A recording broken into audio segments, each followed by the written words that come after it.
ಕಾರ್ಯ ನಡೆಸಲಾಗ್ತಾ ಇದೆ. 6ನೇ ಜಾಗದಲ್ಲಿ ಸಿಕ್ಕಿತ ಅಸ್ಥಿಪಂಜರ. 6ನೇ ಜಾಗದಲ್ಲಿ ಗುಂಡಿ ಅಗೆಯುವಾಗ ಮೂಳೆ ಪತ್ತೆಯಾಯ್ತಾ? ಹೀಗೊಂದು ಅನುಮಾನಕ್ಕೆ ಕಾರಣವಾಗ್ತಾ ಇದೆ. ರಿಪಬ್ಲಿಕ್ ಕನ್ನಡಕ್ಕೆ ಪೊಲೀಸ್ ಮೂಲಗಳು ಕೊಟ್ಟಿರುವ ಮಾಹಿತಿ. ನಿಗೂಢ ವ್ಯಕ್ತಿ ತೋರಿಸಿದ ಜಾಗದಲ್ಲಿ ಅಸ್ಥಿಪಂಜರಗಳು ಪತ್ತೆ.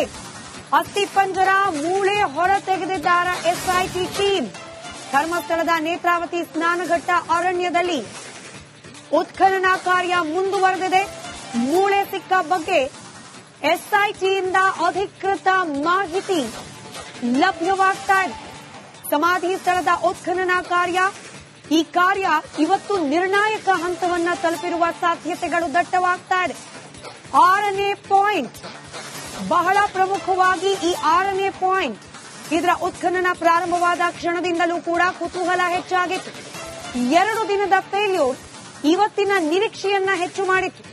ಎಸ್ಐಟಿ ಮೂಲಗಳೇ ಕೊಡ್ತಾ ಇರುವ ಮಾಹಿತಿಯ ಪ್ರಕಾರ ಈ 6ನೇ ಜಾಗದಲ್ಲಿ ಅಸ್ಥಿಪಂಜರದ ಕುರುಹುಗಳು ಪತ್ತೆಯಾಗಿರುವ ಸಾಧ್ಯತೆ ದಟ್ಟವಾಗ್ತಾ ಇದೆ. ಮೂಳೆಯನ್ನ ಹೊರತೆಗೆದ್ರ ಹಾಗಾದ್ರೆ ಎಸ್ಐಟಿ ತಂಡ? ಸದ್ಯಕ್ಕಿರುವ ಕುತೂಹಲ ಇದು.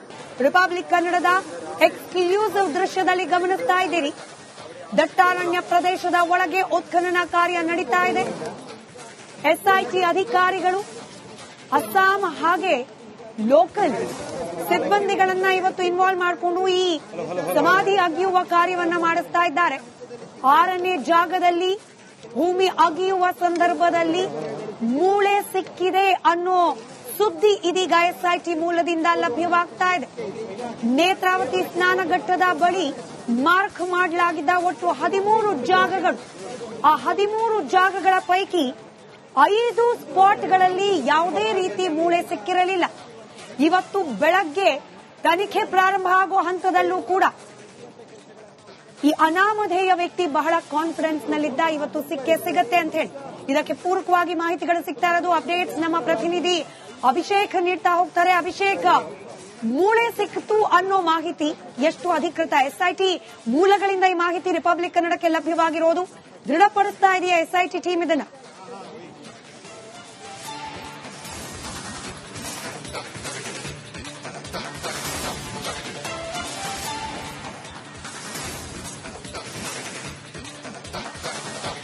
ಮೊದಲದಾಗಿ ಈ ತನಿಖೆ ಮುಗಿಯುವವರೆಗೂ ಎಸ್ಐಟಿಯಿಂದ ಯಾವುದೇ ಅಧಿಕೃತ ಮಾಹಿತಿ ಬರೋದಿಲ್ಲ ಅನ್ನೋದನ್ನ ನಾವು ಗಮನಿಸಬೇಕಾಗುತ್ತೆ. ಯಾಕಂದ್ರೆ ತನಿಖೆಯ ಹಂತದಲ್ಲಿ ಯಾವ ಅಧಿಕಾರಿಯಾದರೂ ಆಗಲಿ, ಯಾವ ತಂಡವಾದರೂ ಆಗಲಿ, ಆ ಒಂದು ಮಾಹಿತಿ ಹೊರಗಡೆ ಅಧಿಕೃತವಾಗಿ ನೀಡದಂತೆ ಎಚ್ಚರಿಕೆಯನ್ನು ವಹಿಸುತ್ತೆ. ಆದ್ರೆ ಇದು ಸದ್ಯದ ಮಟ್ಟಿಗೆ ಸಿಕ್ಕಿದೆ ಅಂತ ಎಸ್ಐಟಿಯಿಂದ ಅಲ್ಲದಿದ್ರೂ ಕೂಡ ಈ ಉತ್ಖನನಕ್ಕೆ ಹೋಗಿರುವಂತ ಒಂದಿಷ್ಟು ಜನರೇನಿದ್ದಾರೆ ಅವರ ಕಡೆಯಿಂದ ಬಂದಿರುವಂತ ಮಾಹಿತಿಯಾಗಿರುವಂತದ್ದು. ಇಲ್ಲಿಗೆ ಗುಂಡಿ ನಂಬರ್ 6, ಪಾಯಿಂಟ್ ನಂಬರ್ 6, ಉತ್ಖನನ ಸ್ಪಾಟ್ ನಂಬರ್ 1 ಇವತ್ತಿನ ಪ್ರಕಾರ ಮೊದಲನೇ ಪಾಯಿಂಟ್ ಅದಾಗಿರುವಂತದ್ದು. ಆದ್ರೆ ನಂಬರ್ ವೈಸ್ ನಾವು ನೋಡಿದ್ರೆ ಪಾಯಿಂಟ್ ನಂಬರ್ 6ರಲ್ಲಿ ಉತ್ಖನನ ಮಾಡುವಂತ ಸಂದರ್ಭದಲ್ಲಿ ಅಸ್ಥಿಪಂಜರದ ಒಂದಿಷ್ಟು ಕುರುಹು ಪತ್ತೆ ಆಗಿದೆ ಅನ್ನೋ ಮಾಹಿತಿ ಈಗ ಲಭ್ಯವಾಗ್ತಿರುವಂತದ್ದು. ಆದರೆ ಇಲ್ಲಿ ಒಂದು ಅಂಶವನ್ನ ಮತ್ತೆ ನಾವು ಗಮನಿಸಬೇಕಾಗತ್ತೆ ಸ್ಮಿತಾ.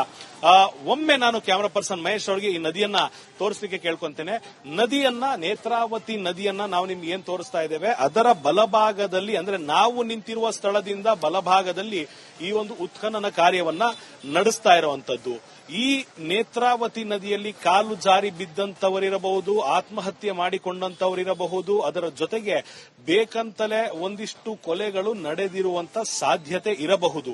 ಇಲ್ಲಿ ಬಂದಂತ ಅನಾಮಿಕ ಶವಗಳು ಅಥವಾ ಯಾರಿಗೂ ಗೊತ್ತಾಗದಂತ ಅಪರಿಚಿತ ಶವಗಳು ಒಂದು ಭಾಗಕ್ಕೆ ಬಂದು ನಿಂತಾಗ ಅವನ್ನ ನದಿಯ ದಂಡೆಯ ಪಕ್ಕದಲ್ಲೇ ಪೋಸ್ಟ್ ಮಾರ್ಟಮ್ ಅನ್ನ ಮಾಡಿ ಅದನ್ನ ನದಿಯ ದಂಡೆಯ ಪಕ್ಕದಲ್ಲೇ ಹೂಳಲಾಗ್ತಿತ್ತು ಅಂತ ಈಗ ಮಾಹಿತಿ ಇರೋದ್ರಿಂದ ಒಂದು ವೇಳೆ ಆ ಯುಡಿಆರ್ ಆಗಿದ್ದರೆ ಪೊಲೀಸ್ ಠಾಣೆಯಲ್ಲಿ ಈ ಅನಾಮಿಕ ಶವ ಸಿಕ್ಕಿದೆ ಅಂತ ಪೊಲೀಸರ ಸಮ್ಮುಖದಲ್ಲೇ ಪೋಸ್ಟ್ ಮಾರ್ಟಮ್ ಮಾಡಿದ ನಂತರ ಹೂತಿದ್ದರೆ, ಅದರ ದಾಖಲೆ ಇದ್ದರೆ ಈ ವ್ಯಕ್ತಿ ಹೇಳ್ತಿರುವಂತ ಅಥವಾ ನೀಡಿರುವಂತ ಹೇಳಿಕೆಗೆ ಸಂಬಂಧಪಟ್ಟಂತೆ ಹಾಗೂ ಇಲ್ಲಿ ಸಿಕ್ಕಂತ ಅಸ್ಥಿಪಂಜರಕ್ಕೆ ಸಂಬಂಧ ಇಲ್ಲ ಅಂತ ಆಗುತ್ತೆ.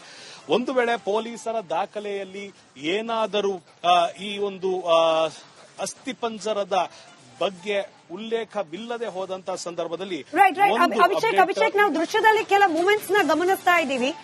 ಒಂದು ನೀಲಿ ಕಲರ್ನ ಬಕೆಟ್ ಹಾಗೆ ಒಂದು ಚೇರು ಇತ್ಯಾದಿ ಕೆಲ ಸಲಕರಣೆಗಳು ಇದೆಲ್ಲ ಮೂವ್ ಆಗ್ತಾ ಇರೋದು ಏನ್ ನಡೀತಿದೆ, ಎಕ್ಸಾಕ್ಟ್ಲಿ ಆ ಸ್ಪಾಟ್ ನಲ್ಲಿ ಏನಾಗ್ತಿದೆ ಅದನ್ನ ವಿವರಿಸ್ತಾ ಹೋಗ್ಬೋದಾ?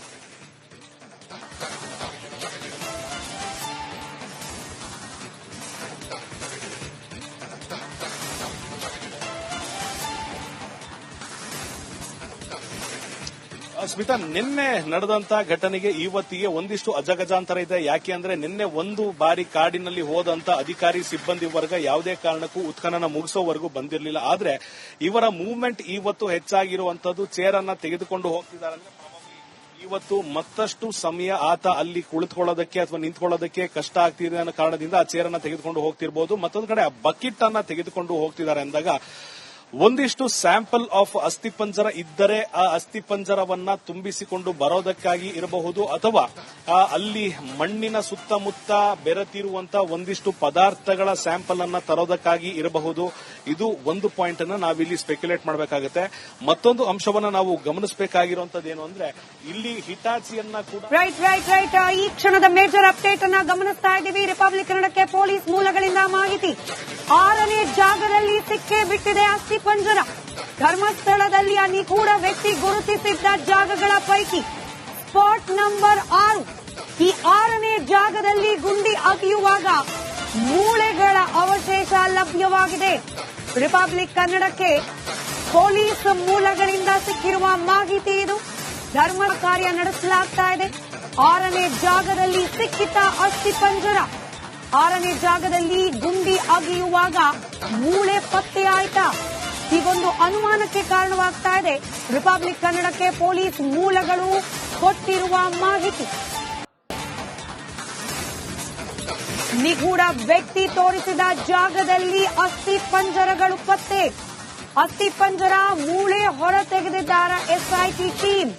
ಧರ್ಮಸ್ಥಳದ ನೇತ್ರಾವತಿ ಸ್ನಾನಘಟ್ಟ ಅರಣ್ಯದಲ್ಲಿ ಉತ್ಖನನ ಕಾರ್ಯ ಮುಂದುವರೆದಿದೆ.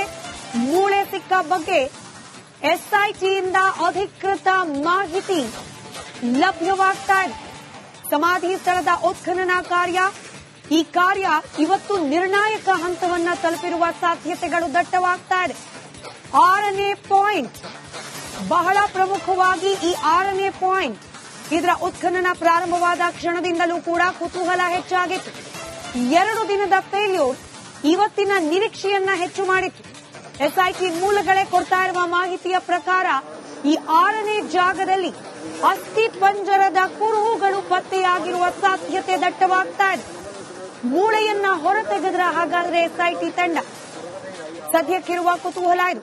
ರಿಪಬ್ಲಿಕ್ ಕನ್ನಡದ ಎಕ್ಸ್ಕ್ಲೂಸಿವ್ ದೃಶ್ಯದಲ್ಲಿ ಗಮನಿಸ್ತಾ ಇದ್ದೀರಿ. ದಟ್ಟಾರಣ್ಯ ಪ್ರದೇಶದ ಒಳಗೆ ಉತ್ಖನನ ಕಾರ್ಯ ನಡೀತಾ ಇದೆ.